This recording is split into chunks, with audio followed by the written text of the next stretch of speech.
The book of Leviticus chapter 23 provides us detailed overview of Yahweh's appointed times and seasons. In it, we see that the nation of Israel staged festivals to be held at certain times of each year. In the New Testament, Yeshua and his apostles did the same as did the early church, all accompanied with symbolic actions and activities. There was, in addition, the marking of weekly Sabbaths. These festivals were in effect dress rehearsals or shadows, a reminder of God's prophetic plans essentially pointing to Christ. Whether viewed before, during, or after their fulfillment, the focus was and is always Jesus Christ. In a literal sense, some of these feasts are yet to actually occur. Dr. Richard Booker, in his book Celebrating Jesus in the Biblical Feasts, gives a great explanation for these visual and tactile reminders, saying, and I quote, "In the Bible, God often used visual aids as object lessons to teach us spiritual truths that he wanted us to understand. God gave these pictures in the Hebrew Bible in the form of various religious laws and rituals that the Jews were to observe. As the Jews practiced these laws and rituals, they would learn spiritual truths concerning their relationship with God through their physical senses." End of quote. The book of Leviticus 23, verses 1 and 2 says, "And the Lord spake to Moses, saying, Speak unto the children of Israel, and say unto them concerning the feasts of the Lord, which ye shall proclaim to be holy convocations. Even these are my feasts." These appointed times of gathering also observed the Jewish calendar, one that references solar and lunar timelines. The focus was always God. There was a Sabbath every week, a new moon festival every month. Every year in the spring was the Lord's Passover, the Feast of Unleavened Bread, the Feast of Firstfruits, and the Feast of Weeks. Then the autumn would be consisted of the Feast of Trumpets, or New Year's Day, the Day of Atonement, or Yom Kippur, and the Feast of Tabernacles. Each day is designed by God, and times and seasons are also appointed by him. In Genesis 1:14, God said, "Let there be lights in the expanse of the sky to divide the day from the night, and let them be for signs and for seasons and for days and years." Our days, weeks, and months work in cycles. We often look at them through the eyes of our schedules, but to the children of Israel, they looked at their schedules according to God's appointments. For example, the weekly day of worship, the set feast, and the holy days were set by God to help his people to remember him and his appointed times. When you study the feasts, you discover the exciting truth that God has his own calendar. Every move of the sun, moon, and stars are orchestrated by his plan and are connected with his feasts. The biblical days he set forth there help us to understand his calendar of events. And Jesus Christ came to fulfill the times, and he himself is the one to fulfill the appointed times. And so the question, what are these times? Let me start by saying that Christmas is not actually included in the list of these times. It may come as a surprise, and many of us mark this with great celebration. It's not actually an appointed feast as biblically referenced. However, of course, the birth of Jesus Christ is a reality given detailed mention in the Bible. And this we will discuss in greater detail in the next installment of this series on times and seasons. And so let's look at some of the appointed times. Leviticus 23:3 talks about the Sabbath. 6 days shall work be done, but the seventh day is the Sabbath of rest, a holy convocation. Ye shall do no work therein. It is the Sabbath of the Lord in all your dwellings. At the time of creation, on the seventh day, God instituted a day of rest. He spent time with Adam and Eve in fellowship. This day was instituted as a Sabbath, a time with God.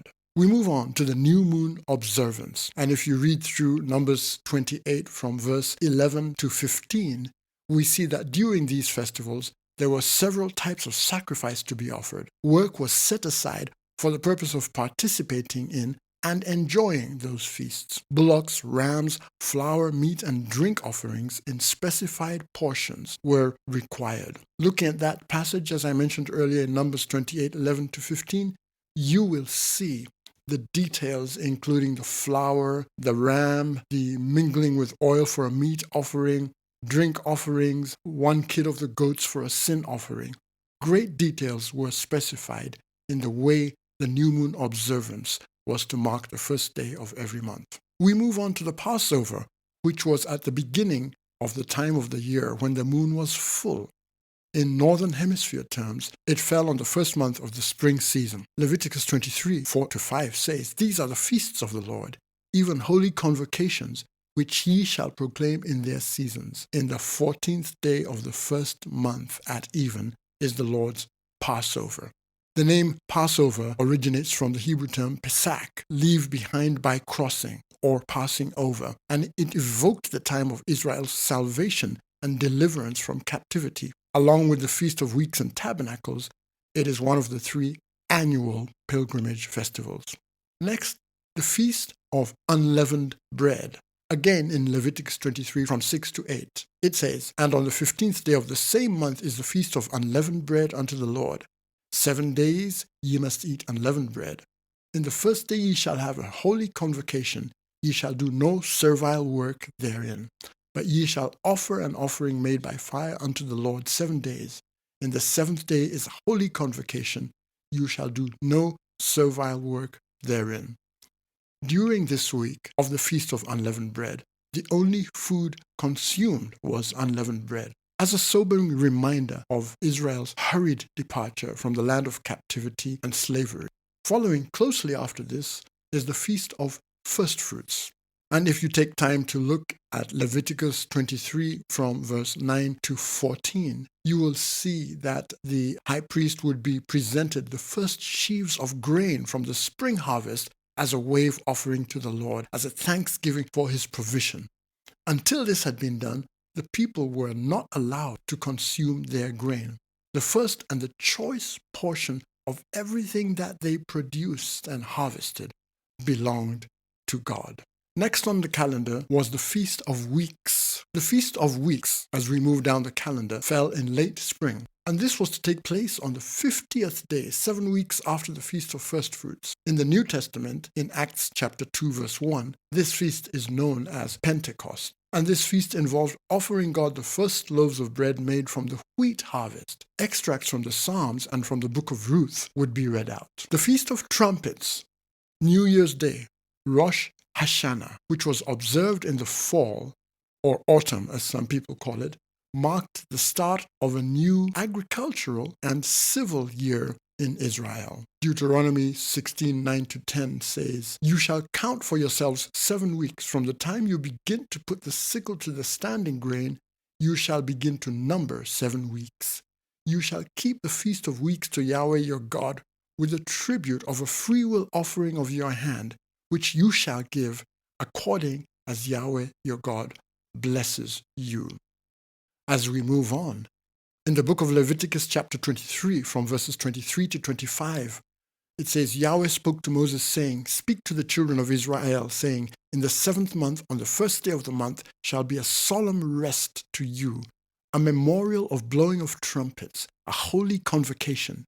You shall do no regular work, and you shall offer an offering made by fire to Yahweh." The pealing sound of trumpets would herald this day, the beginning of 10 days of dedication and repentance before the Lord.